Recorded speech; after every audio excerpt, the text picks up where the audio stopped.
Halo kawan-kawan, selamat datang kembali di channel Belajar dari Pengalaman. Kali ini kita akan membahas pendekatan partisipatoris mungkinkah digunakan untuk pembelajaran daring.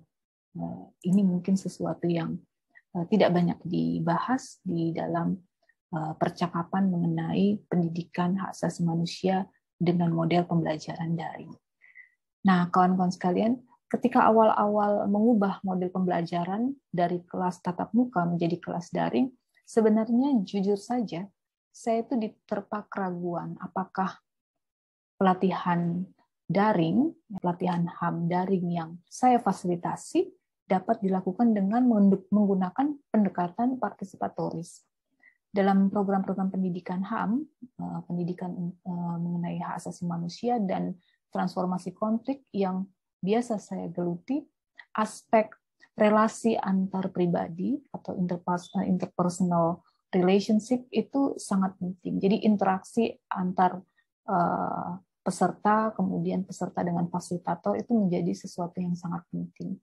Kenapa? Karena mengajarkan mengenai hak asasi manusia, mengajarkan mengenai konteks konflik, itu kan sebenarnya bukan hanya bicara mengenai hukum, mekanisme, pasal-pasal, norma-norma saja, tetapi juga mengajarkan tentang nilai-nilai, rasa empati, dan mendorong pada proses yang memberikan penguatan dan pemberdayaan.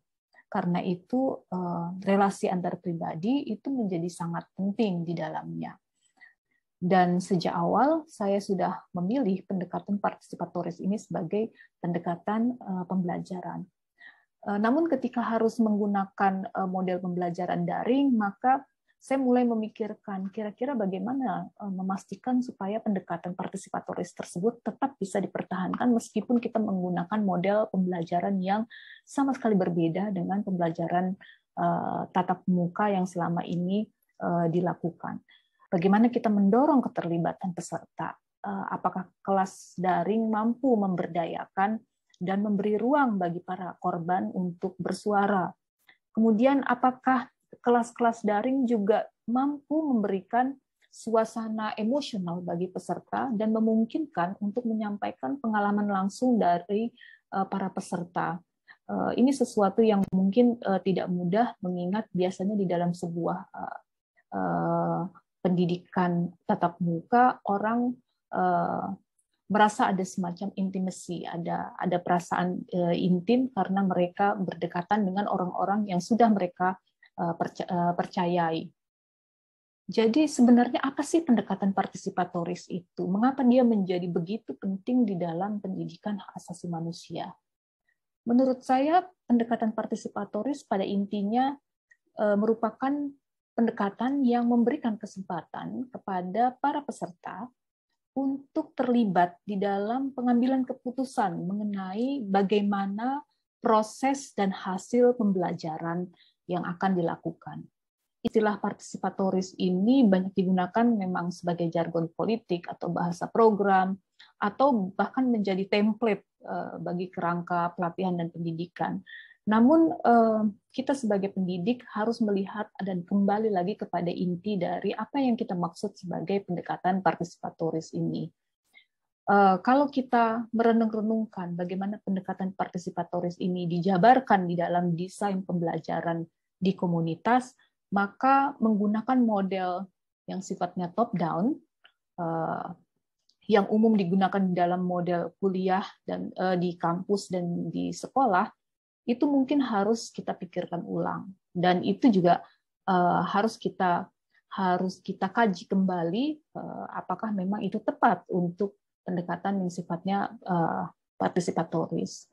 Di komunitas berbagai macam bentuk pelatihan, penguatan kapasitas, kerja-kerja pendampingan dan pemberdayaan biasanya diselenggarakan bukan hanya untuk meningkatkan pengetahuan dan keterampilan dari peserta saja, tapi adalah sebagai bagian dari upaya untuk mendorong kesadaran kritis. Jadi ini adalah proses penyadaran, proses pemberdayaan, proses penguatan, dan juga proses untuk mendorong pembebasan dari kekuasaan yang sewenang-wenang dan menindas orang-orang yang memang berada dalam situasi tersebut.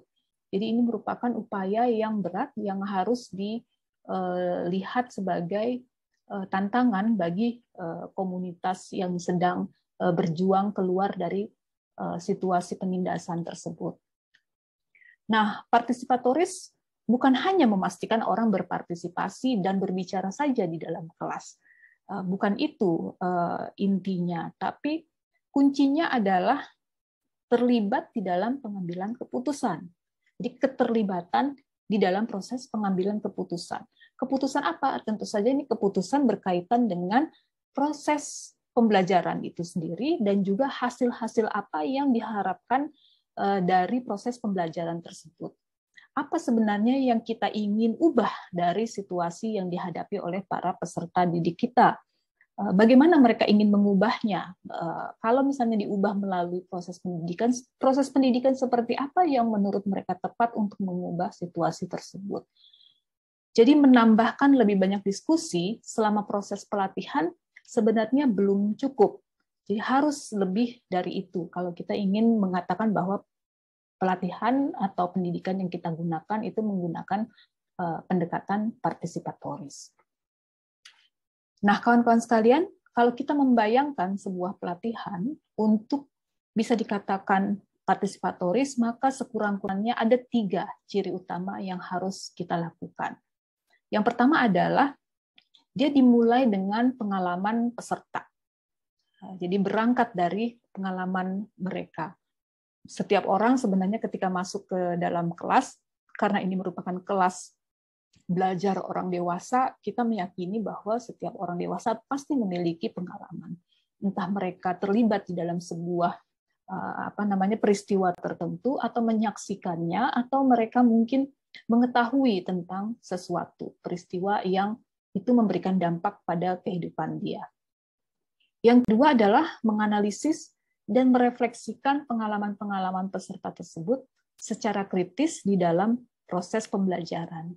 Jadi bagaimana kita bisa menggunakan pengalaman-pengalaman tersebut sebagai sumber-sumber belajar yang kemudian direfleksikan bersama. Pengalaman dari satu orang mungkin juga terjadi pada orang-orang yang lain, bukan dalam pengertian sama, tapi pengalaman itu memiliki kemiripan dengan pengalaman dari orang-orang yang lain. Dan ketika semakin banyak orang memiliki pengalaman yang mirip, maka kemudian kita bisa menarik pola apa sebenarnya makna dari situasi tersebut. Nah, berikutnya yang ketiga adalah mengembangkan strategi tindakan yang sesuai dengan masalah yang dihadapi oleh para peserta. Jadi ketika kita berangkat dari pengalaman tersebut kemudian kita analisis bersama sebagai sumber belajar, kemudian dari sana kita mencoba mengembangkan strategi tindakan apa yang harus dilakukan sesuai dengan masalah yang memang dihadapi oleh peserta. Ciri-ciri ini semestinya berlaku di dalam kelas-kelas daring yang kita rancang. Jadi kalau dia berlaku di kelas tatap muka, maka sebenarnya hal yang sama juga berlaku di kelas daring. Pada intinya, para pendidik yang sudah menekuni model pembelajaran tatap muka, maupun juga pembelajaran campuran, maupun pembelajaran daring, pastilah tahu bahwa lingkungan dan konteks pembelajaran di antara ketiga model tersebut sangat berbeda.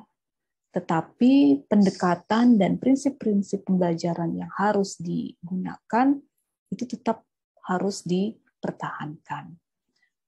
Pendekatan partisipatoris sebagai pendekatan belajar dapat digunakan untuk setiap model tersebut dan dapat disesuaikan dengan berbagai jenis pelatihan. Misalnya kalau kuliah tatap muka dengan ceramah yang melelahkan, bisa saja diubah menjadi simulasi yang menjadi lebih menarik.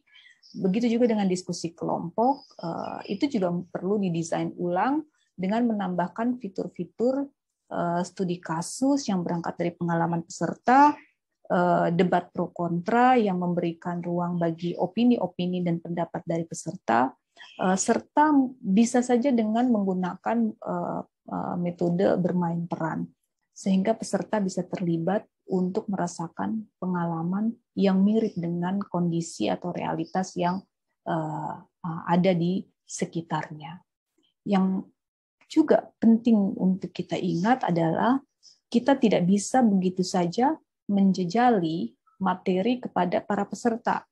Misalnya dengan penyajian presentasi PowerPoint tanpa menciptakan ruang pengalaman dan partisipasi peserta untuk terlibat di dalam konten yang dibahas, sehingga mereka punya kesempatan untuk memperdebatkannya dan mengembangkan pemahaman mereka sendiri. Disinilah kejelian dari para perancang pembelajaran, kejelian dari para fasilitator dibutuhkan untuk memeriksa secara terus-menerus sejauh mana pendekatan partisipatoris tercermin di dalam proses dan muatan pembelajaran daring tersebut. Sampai di sini pembahasan kita untuk kali ini. Mudah-mudahan bermanfaat bagi kawan-kawan semua dan silakan membagikannya kepada lingkungan di sekitar Anda jika Anda merasa ini sesuatu yang relevan dan juga bermanfaat bagi mereka. Sampai jumpa.